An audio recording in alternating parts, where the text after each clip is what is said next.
Alright, welcome back to SouFLoTV again, everybody. It is your host with the most. Go ahead and hit that subscribe button, please. Click the bell next to the subscribe button so you're notified every time a new video goes up on SouFLoTV.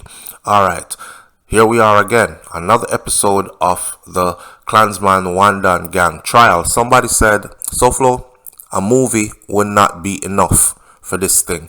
This would have to be turned into like a Netflix series or something like that. And I must agree. Let's move forward with this story. Shout out to the Jamaica Loop for this one. Alright, the headline said that a firearm named Ursula was weapon of choice in the alleged gang killings, experts said. But the trial judge raised some questions. Ursula is a gun that was named Ursula due to ballistics. They gave a name to the gun because they kept finding the same matching ballistics at multiple murder scenes. Only they couldn't catch the gun, right? Eventually, they did catch the gun. And guess what? They've pinned the gun to the Wandan Clansman gang as their go-to weapon. But let's get into the story. A ballistic expert testified on Tuesday that a firearm with the code name Ursula was recovered in November of 2017 and that Ursula was used in multiple killings across the island that were allegedly carried out by reputed members of the Wandan faction of the Clansman gang. The weapon is a .45 pistol that was reportedly used in the double murder of Jermaine Bryan and Cedella Walder in New Nursery or Fisheries, an informal community in Spanish Town, St. Catherine in 2017. There were, however, questions that were raised by Chief Justice Brian Sykes. That's the judge who is overseeing or presiding over the case. The presiding judge in the ongoing trial of alleged members of the Wandan faction of the Clansman gang on a veracity of the evidence that was being presented by the expert. The developments came in the keenly watched trial in the Home Circuit Court in downtown Kingston, where 33 defendants, included the reputed gang leader Andre Blackman Bryan, are being tried. I would say including the alleged, but they have so much evidence now at this point, them just go ahead and take out alleged and put in reputed.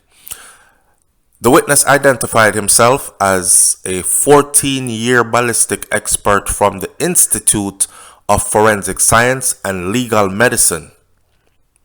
He told the court that he was tasked with the role of comprehensively analyzing 10 murder incidents. 10. Yo, 10. Ursula, it looked like Ursula was killing people like how, you use the fly swatter and just lick down fly. Yeah, 10. That's a hot gun. He told the court that he was tasked with the role of comprehensively analyzing 10 murder incidents, including a double murder and an arson incident that happened with that, by linking ammunition to the crime scenes relative to firearms. This is his expertise. This is what he does. He's been doing it for over a decade and a half. Along with the double murder in New Nursery, some of the other incidents he analyzed were the killing of Damian Forrester in St. Andrew in 2018, the killing of 2 bus drivers in Spanish Town in 2017. The witness said that the firearms that were used in the incidents were given human code names by the police.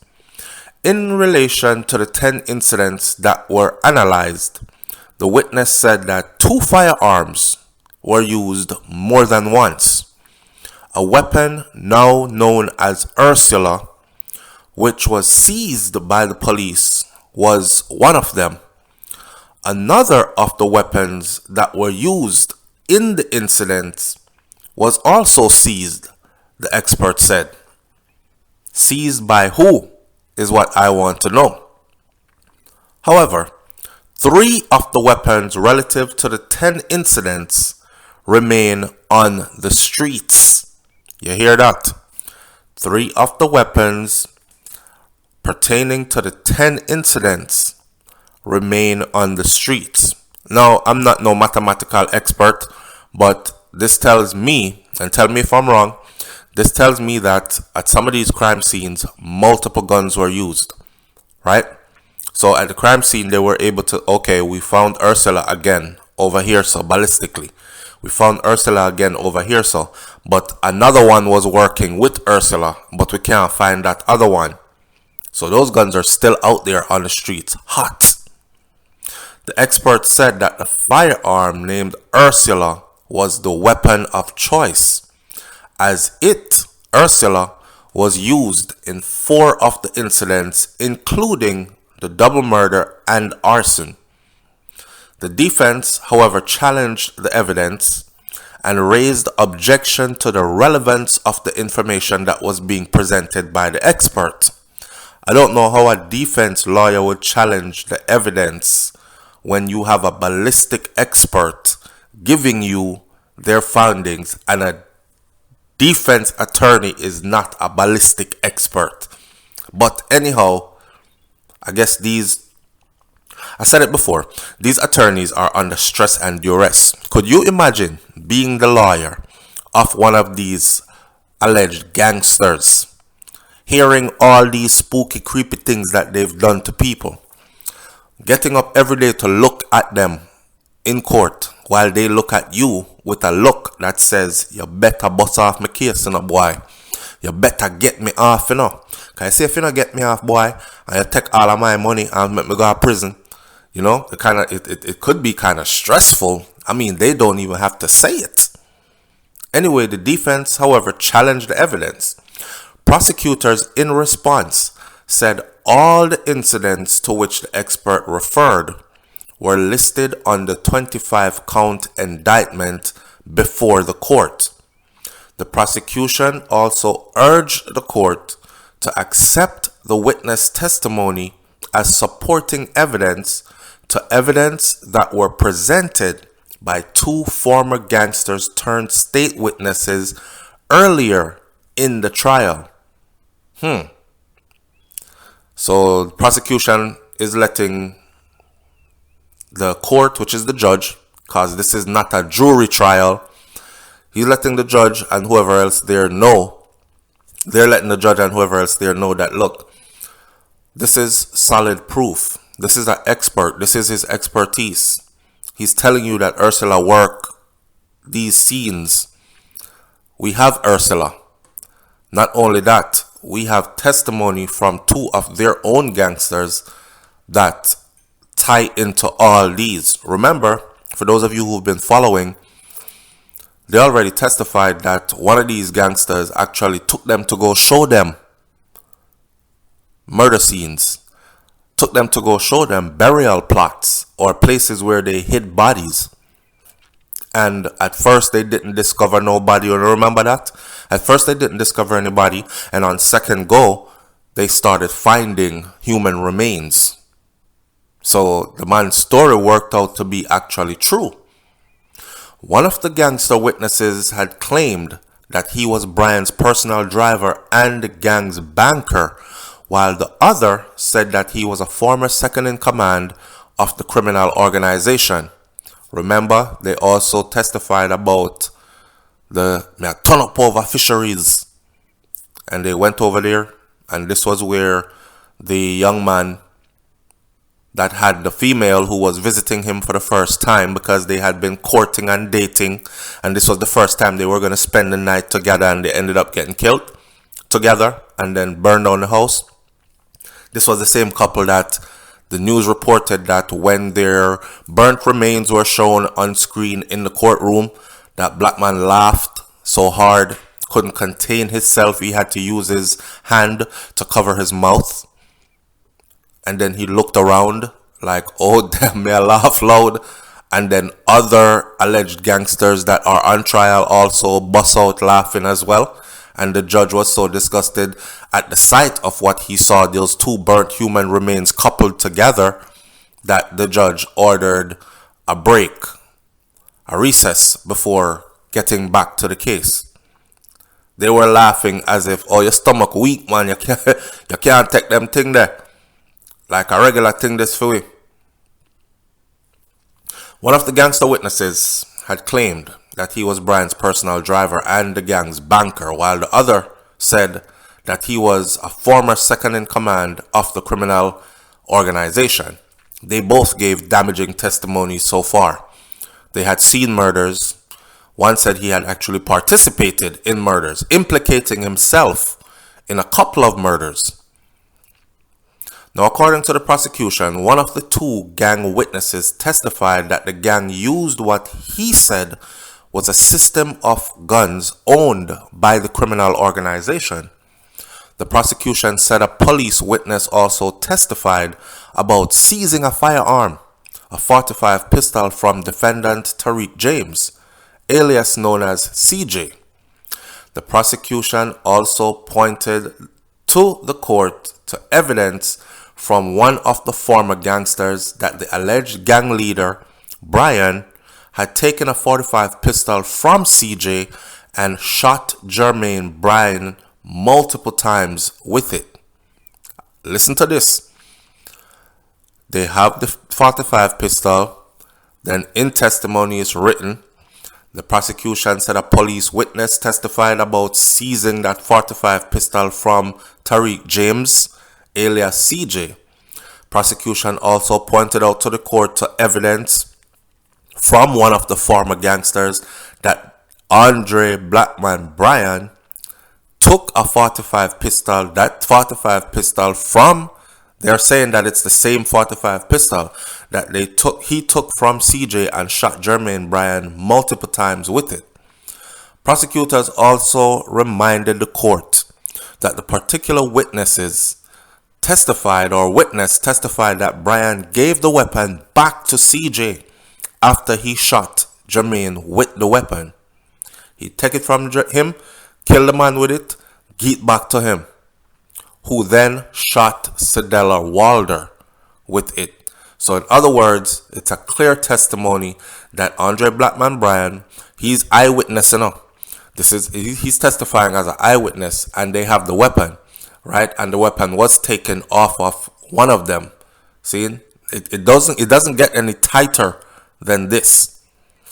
Rotted. Boy, I don't know. The prosecutor said a police witness also testified about seizing the firearm from defendant Tariq James, alias CJ. Prosecutor pointed to the court to evidence from one of the former gangsters that the alleged gang leader Brian took the gun from CJ and shot Jermaine multiple times with it. Prosecution also reminded the court that the particular witness testified that Brian gave the same weapon back to CJ, and CJ was the one that killed the female, Cedella Walder. Right? Plain. But Sykes, who is the judge presiding over this, intervened. And Sykes said, questioning whether the spent shell casings from the particular incident was analyzed. For the expert witness to come to that conclusion, as was being suggested by the prosecutors. In other words, I understand that you have a gun. I understand that you found ballistics matching multiple murder scenes. But in this particular murder scene over fisheries, were those spent shell casings analyzed by this particular expert for him to come to this particular judgment? Right? In response, the prosecution indicated that the expert witness had testified that he approached the task with the assumption that all the evidence that was presented to him had been recovered from the crime scenes. Sykes, however, did not appear to buy the argument that were being put forward. Now, according to Sykes, he, the expert, can make that assumption, but I won't. Brian along. Wow, that's a blow. That's a blow. That means that might not even be considered, because remember, this is a jury.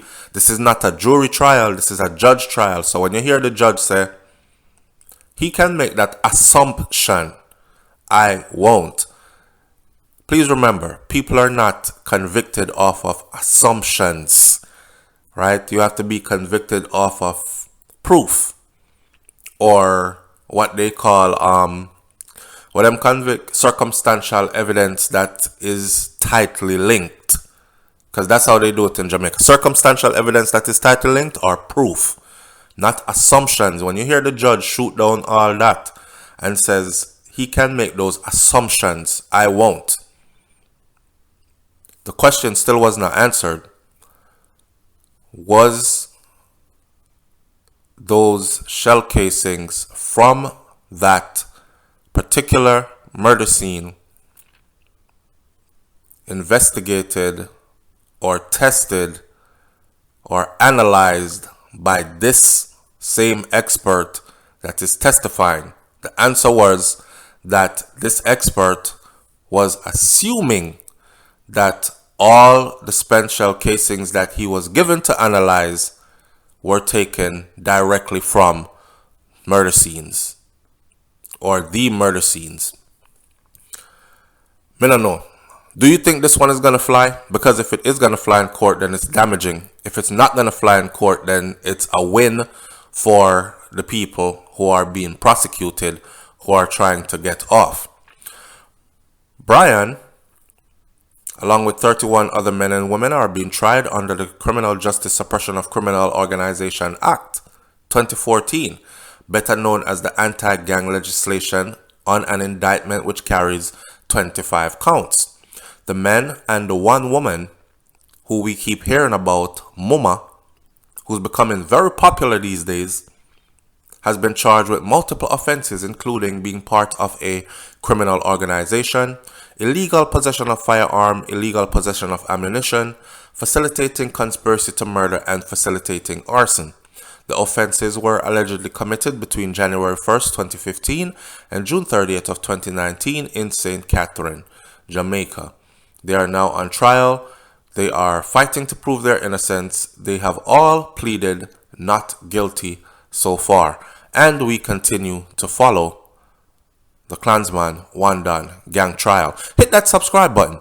Hit the bell next to the subscribe button, and then hover over that bell and click the option that says send me all notification, not some, but all. If you don't do that, then you might not be notified when we put a new video up on SouFLoTV. Catch you on the next video. I'm out. Peace.